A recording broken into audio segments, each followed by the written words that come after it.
एक पिता की भूख। 5:30 को ऑफिस ख़त्म होने के बाद मैं सीधा घर नहीं गया था, क्योंकि मुझे मेरे दोस्त का फ़ोन आया था, जिसने मुझे राजा रानी वड़ा पाव की शॉप पर के सामने मलाड में रुकने के लिए कहा था। उसे कुछ शॉपिंग करनी थी, इसलिए उसने कहा था, तुम रुकना, साथ में जाएंगे। हम दोनों हमेशा एक साथ ही शॉपिंग करने जाते थे। उस शॉप के पास पार्किंग के लिए परली के कुछ लोहे के एंगल लगाए हुए थे। मैं उन्हीं पर चढ़कर बैठ गया और उस अपने दोस्त का इंतज़ार करने लगा। एक 70-72 साल का बुजुर्ग आदमी, आँखों पर मोटे कांच वाले चश्मे, मैले धोती कुर्ता पहने मेरे पास आया, क्योंकि मैं लोहे के एंगल्स पर 3-4 फुट की ऊंचाई पर बैठा था। उसने मेरे घुटनों को छुआ और बोला, बेटा, एक वड़ा पाव खरीद कर दे दोगे तो बहुत अच्छा होगा, बहुत ज़्यादा भूख लगी है। मैंने जब उस बूढ़े आदमी की तरफ देखा तो वह मुझे रोज़ाना दिख रहे भिखारियों में से नहीं लगे। उन्हें देखकर ऐसा भी नहीं लग रहा था कि वो हर दिन भीख मांगते होंगे। ऐसे अचानक किसी बुजुर्ग ने मेरे पैरों को हाथ लगाया तो मुझे बहुत अजीब महसूस हुआ। मैं तुरंत एंगल से कूदकर नीचे खड़ा हो गया। मैंने अपने जेब में हाथ डाला और 50 रुपये निकालकर उस बुजुर्ग को देते हुए कहा, अंकल, आपको भूख लगी है तो ये लीजिए 50 रुपये, कुछ खा लीजिए। बुजुर्ग ने कहा, नहीं बेटा, पैसे मत दो, बस एक वड़ा पाव लाकर दे दो, उतना ही बस है, मेरे लिए ठीक है, मैं लाकर देता हूँ, आप यहीं बैठिए। कहकर मैं राजा रानी वड़ा पाव की दुकान में गया और एक वड़ा पाव खरीद कर लाया और बुजुर्ग को खाने के लिए दिया। बुजुर्ग नीचे बैठकर वड़ा पाव खाने लगे। मेरी तरफ देखकर वह बोले, ऊपर मत बैठो, गिर जाओगे, यहाँ बैठो, मेरे पास कोई साथ बैठेगा तो मुझे भी दो निवाले अच्छे से खा जाएंगे। मैं उनका कहना टाल नहीं पाया और उनके साथ ही बैठ गया। फिर मैंने ऐसे ही उनसे सवाल करना शुरू किया, कहाँ से आए हैं, कहाँ जाएंगे, किससे मिलने आए हैं।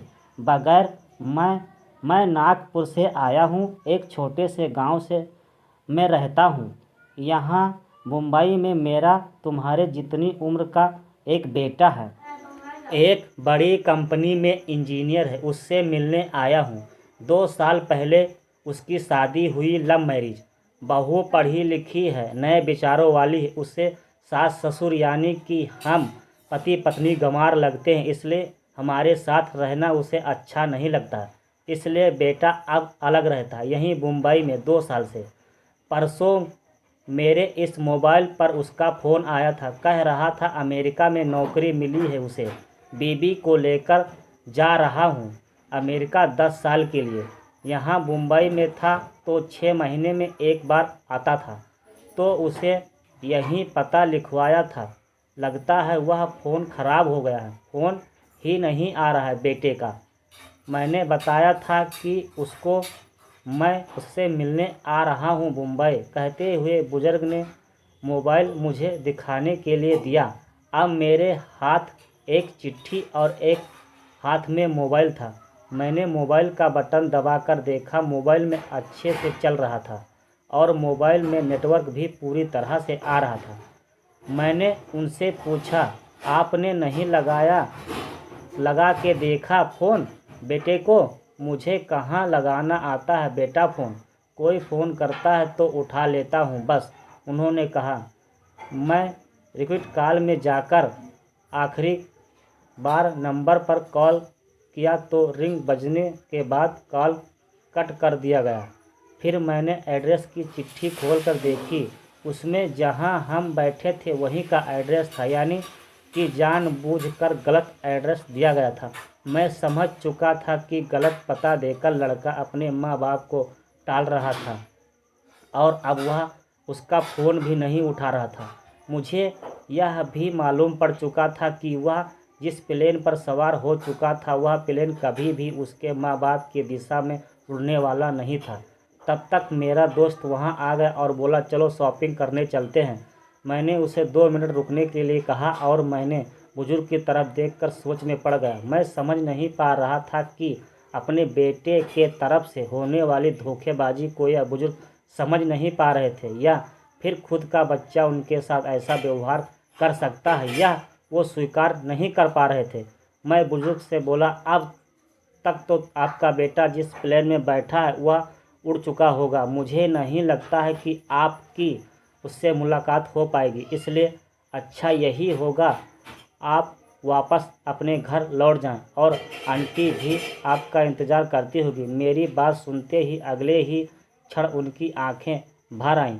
आंसू भरी आंखों से वह मेरी तरफ देखने लगे। घर जाने के लिए भाड़े के पैसे देते हुए मैंने उनके हाथों पर हाथ रखा और पूछा, अंकल, मैं कब से आपके हाथों में यह डिब्बा देख रहा हूँ, क्या है इस डिब्बे में? मोतीचूर के लड्डू हैं, मेरे बेटे के पसंद के, उसके माँ ने भेजे हैं, उसके लिए खुद बनाकर। बुजुर्ग ने कहा, किसी खंजर से मेरे दिल को चीर कर मेरे करण को लहूलुहान कर दिया हो, मेरी ऐसी हालत हो गई है। मैं निस्वाद होकर बुजुर्ग की तरफ देखता रहा और वहीं बैठा रहा। ए भाई चल ना, देर हो रही है, मेरे दोस्त की आवाज़ कानों में पड़ी। मैं होश में आया और ऐसे ही उस भीड़ में उसके पीछे पीछे चलने लगा। घर पहुंचकर आधी रात तक मैं सो नहीं पाया रहकर एक ही सवाल मेरे मन में उठ रहा था। एक वड़ा पाव की भीख मांगने वाला वह बेचारा आदमी भूख से बेहाल होने के बावजूद भी अपने साथ लाए उस मोतीचूर के लड्डुओं में से एक लड्डू खुद नहीं खा सकता था। उसने अपने बेटे से इतना प्यार था